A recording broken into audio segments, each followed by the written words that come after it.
Discover the latest health tips, expert advice, and inspiring stories. This is the Health Channel Podcast. Your journey to better health starts now.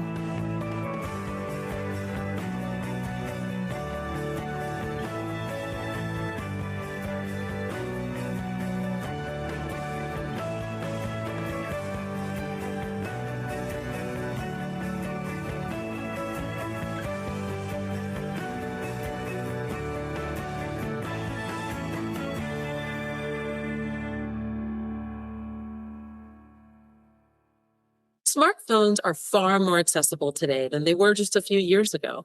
And because of that, everyone has a cell phone, even a 9-year-old child. But is that necessarily a good thing?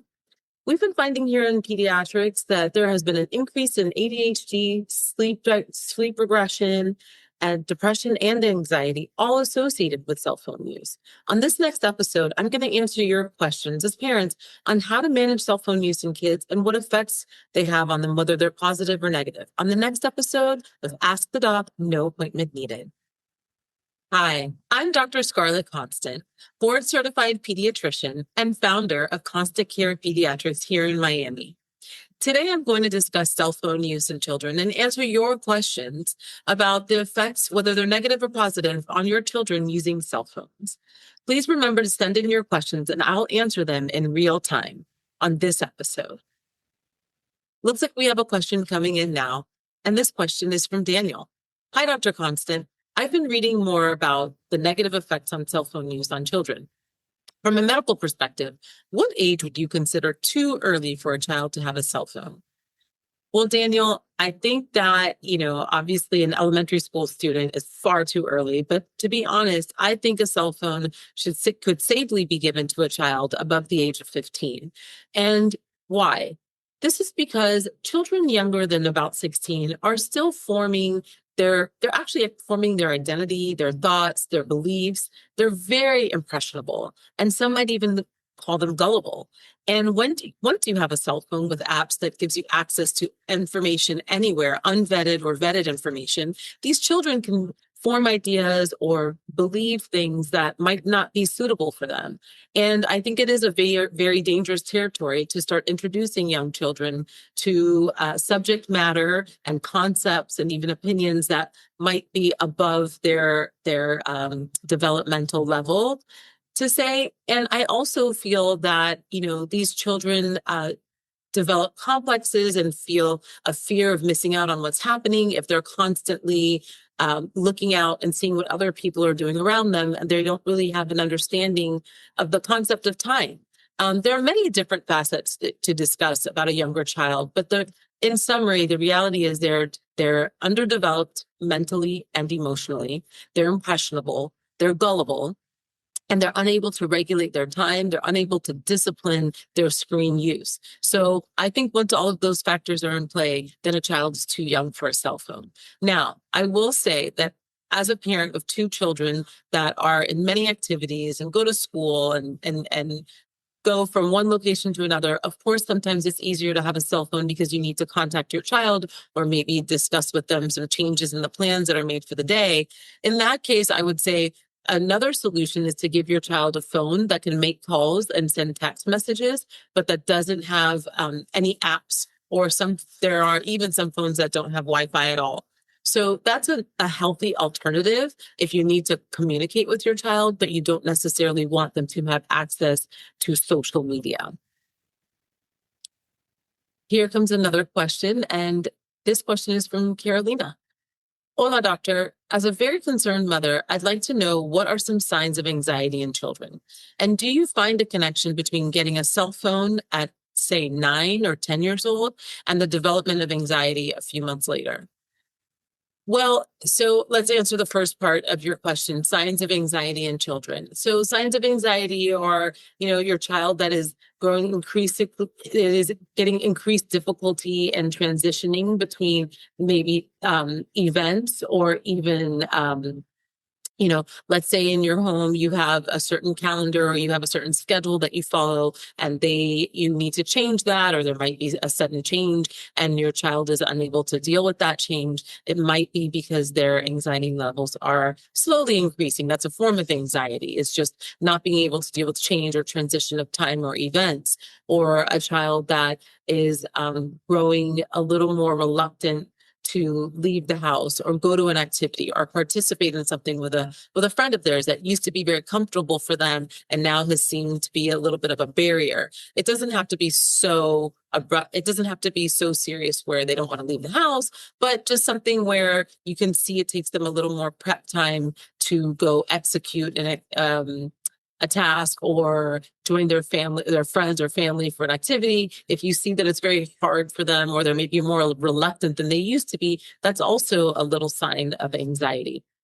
Maybe they're questioning you more than usual about an event or something that is planned, and they keep asking you for the details over and over. Those are all signs of anxiety. So is there a direct causative effect with the cell phone? Absolutely not. Is there an association? Of course.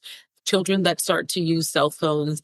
And when I say using cell phones, I think we're collectively speaking about cell phones with social media. I think it's important to distinguish between the two. The fact that they have access to social media, the fact that they can see what other people are doing outside of their home, the fact that they can look out and see that something is happening that they are not a part of feeds into anxiety, because what that does is promote what we call FOMO, fear of missing out. I'm here, I'm in my room, I'm looking at the phone, and everybody else is doing this amazing thing, or they're out together, or I wasn't invited, and they're having a wonderful time, but I'm not. And this is what starts to feed into their anxiety, is that I'm not a part of what is going on outside. So I do think that there is a bit of an association, but certainly it's not causative. Let's see, we have some other questions coming in. This is a question from Facebook from William. Dr. Constant, my elementary and middle school kids are on their laptops, phones, and iPads all day long. How much daily screen time is considered excessive for children under 14? Okay, so yes, there is the addictive component of the screen time. But to answer your question, again, just like the cell phone use, there are two components of screen time, right? There's actual screen exposure, which we do want to limit because that does have a negative effect, not only on your sleep, but on your vision, on myopia, on retinal exposure. So just the screen itself, whether you're doing homework, you're reading a book, or you're doing something productive, or you're playing video games, you do want to limit actual screen time and try to get as much natural light and natural exposure as possible. Now, screen time meaning on a video game or social media or blindly watching YouTube, I still recommend no more than 2 hours a day. In pediatrics, we used to lump that all together and say no more than 2 hours of a screen per day, but that's impossible. For anybody that has older children, they're doing most of their homework on their iPad or on their laptop. My children don't even have books right now in middle school. Everything is on their laptop. So you really can't limit that screen time. However, you can limit the gaming and social media and TV time to at least 2 hours per day. Great. So it looks like some more questions are coming in. I know this is a very hot topic and everybody wants to know, what is the magic age to give your child a cell phone, and what limitations, if any, do we impose on our children? So I'm ready to answer any questions. Prina wants to know, greetings, Dr. Constant. My husband and I are curious to know if educational apps carry the same risks as social media or gaming apps. Exactly. This is what I was talking about before, Prina. No, they don't carry the same risk. With that, I would say the risks are blue light exposure, right? Because you're exposing more blue light to the retina, and just the fact that your child is spending a lot of time reading in close proximity, which actually affects nearsightedness, also known as myopia. So of course, we would like to limit that that exposure, but absolutely the risks of educational apps are not even close to the risks that are demonstrated with social media apps. And there's another question. Let's see, Deirdre. Dr. Constant, I have a two-part question for you. What is the blue light and what role does it play in sleep disruption in children? So Basically, when we are looking at any screen or even looking at light, I don't know if you remember way back in the day from physical sciences, the lights are on a spectrum. So we have from blue or ultraviolet all the way over to red. And blue light is one of the shorter wavelengths. And because it is shorter, it is able to reach the back of our retina and expose our retina a lot more than the other colors. And so this can cause sleep disturbances, yes, by interrupting our circadian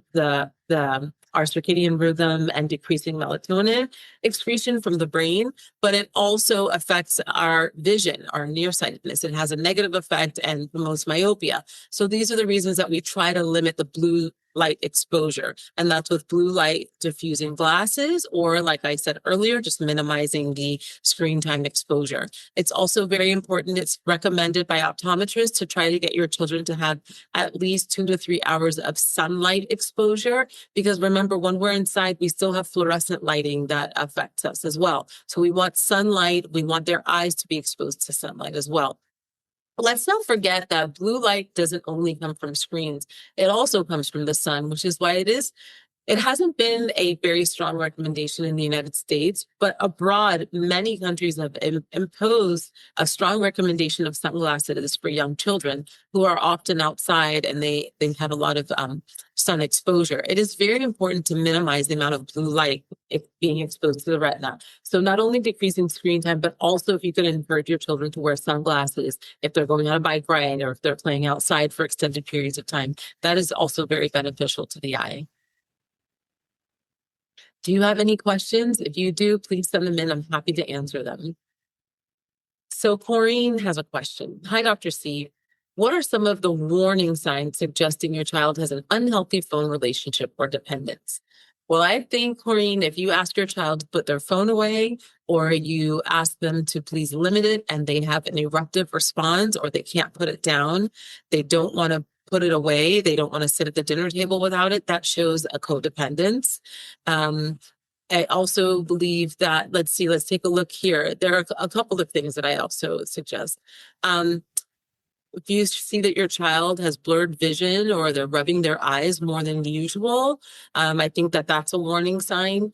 They're complaining, especially young kids. They've been complaining lately of neck pain or shoulder pain or like trap pain. And, it's not from exercise or physical activity. And you know that it's not from a sport. A lot of times it's from the position that they're in when they're on their cell phone. So I say to definitely look into that. And if they're already having postural changes and pain, then that is indicative of spending way too much time on their cell phone. Headaches in a child that didn't have headaches before, that is definitely something to consider. It's not necessarily going to be the only reason for their headache, but that's certainly a concern. If your child is suddenly irritable and anxious and more anxious than usual, they get upset or they feel like you're disturbing them when you interrupt their cell phone use, that is a big sign. Finally, loss of interest in sports, hobbies, and activities. I think that's more of a sign that they're not only that they're on their phone, but maybe they're gaming or doing something that's really sucking them into the phone and they don't want to go out and participate. And then finally, if their grades are dropping, that's a concern. Maybe not that they're on their phone too much, but maybe there's something that's happening on the phone, a communication or a social issue that's going on that you don't know of, is probably happening and affecting them in a way that is dropping their grades. So that's certainly something to look into. Again, not necessarily that they're on their phone too much, but whatever it is that they're doing on their phone is causing a very negative effect. Okay, so we have another question coming in now from Branson. Dr. Constant, are some children more susceptible or vulnerable to the negative effects of cell phone use than others? Absolutely, Branson. We have to talk to our children. We have to educate them. We have to give them the tools they need to survive in this very different society. And a child that is confident, that understands what social media is and how it works. And, we all know about the clickbait and the phishing and all of the different tactics that have been used now to really trap children and adults into going down the black hole and getting sucked into the phone. If we can educate our children and prepare them, then they might be less susceptible because they understand what is in front of them. If we could help them be less impressionable, we can teach them, then of course they are less vulnerable than others. Also having a strong sense of confidence and, not being bothered if you see online that there's a party going on and you're not there. A child that has less self-confidence and that feels a little bit like an outsider in the first place is going to be very affected by that. So absolutely, there are children that are more susceptible than others, but then that's our job as parents to prepare them and to teach them and to give them the tools they need to withstand some of the things that they're seeing and get through it and not be personally affected by it. Okay, so it looks like everybody has a question about this. Did we decide the magic age to have a cell phone is 16? I'd like to say that I think the best thing to do is for parents to actually communicate with each other and get together, parents of groups or schools or friend groups, and come up with an age together, because we all know that a child wants a phone only because their friend has it, and so on and so forth. So if everybody makes a decision together to not get the cell phones, then nobody feels left out. So why don't we think about that? Okay, looks like we have a question coming in from Kiko. Hey, Doc, what role do parents' phone habits play? Kiko, that's a great question. Parents' phone habits play a huge role. I'm sure everybody watching this show has gone out to dinner and seen a table, party of 4, where every single person at the table, parents included, have been on their cell phone. If mom and dad are on their cell phone, browsing, reading the headlines, what do you think the 2 kids at the table are going to do? They're not going to just talk to each other and bypass their parents. They're also going to pull out their phone and they're going to get on their phone. A, because they're bored, and B, because it seems normal. It's been normalized. So your behavior absolutely has everything to do with your child's behavior. If you think it's absolutely incomprehensible that a person can sit at a dinner table and be on a cell phone, your child is not going to do it. So we need to set examples for our children. If you're on your phone and you look something up every second, or you're talking and let me look it up on Google and confirm, that just becomes a habit within the family. Everybody's looking up and everybody's trying to find a picture and let me show you this. And that just becomes a family habit. Absolutely. We need to watch what we're doing as adults. We need to look at our own cell phone use before we start criticizing the children and then telling the kids that they're more anxious and depressed because they're addicted to a cell phone. Okay, so here's a question coming in from Tilly. Hi, doctor. How can parents set boundaries without escalating conflict? Well, Tilly, if I had the answer to that question, I would be a millionaire. Listen, of course you're going to have a bit of conflict. Of course you're going to have a little bit of resistance, but that's part of being a parent. We understand that that's part of the course. I think a great idea is when you get a phone for your child, you want to set the boundaries before you give them the phone. I have a lot of friends that have had an amazing idea of creating a cell phone contract. They discuss the contract with their child. Their child actually comes up. They draft the contract together. So it's not a contract that a parent comes up with and their child just signs it. You and your child could draft this contract together and discuss what you feel should be incorporated and what they will agree to. And then you sign it together. And I think that's a lovely way to start off with the phone so that you don't have fights in the future. And then you're not escalating conflict because the agreement has already been there and you've discussed it at length. I think that's the most open and honest way to approach giving a phone to your child. Okay, so we have another question coming in, and this question is for Landon. Hi, Dr. Constant. Our 5th grade daughter doesn't seem to be having positive interactions with other kids her age. I'm sure there are many reasons for this, but we'd like to know if her smartphone inhibits her social development.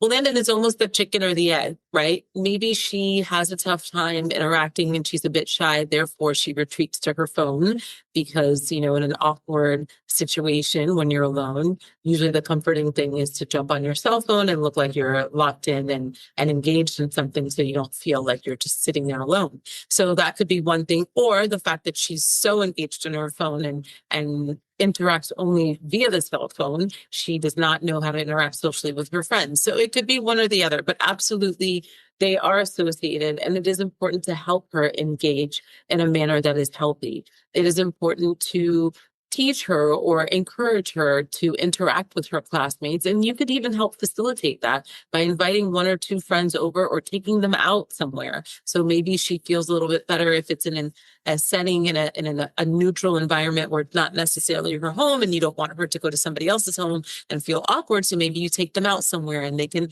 interact together without any devices.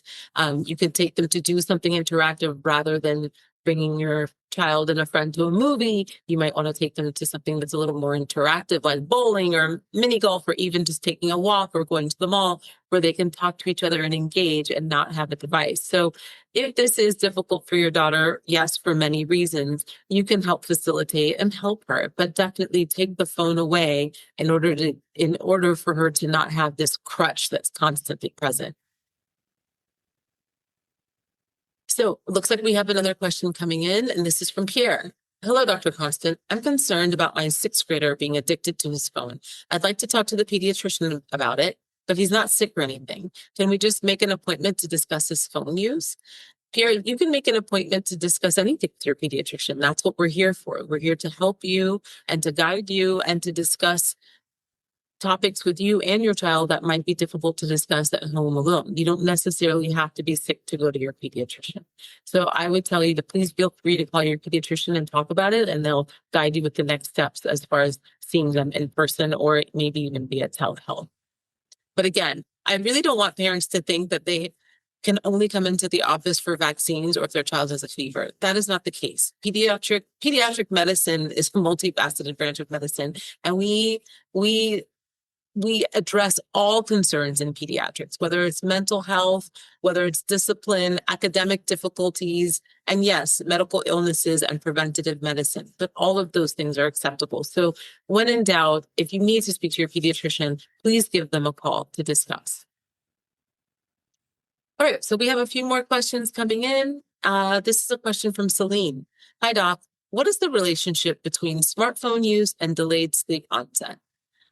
So smartphone use, again, we've discussed, when you're using your cell phone, there is definitely a blue light emission that is giving high exposure rays to the retina, and that does affect the melatonin secretion in the brain, thereby affecting the onset of sleep at night. But I will also say, on social media, there are other things that are affecting sleep onset.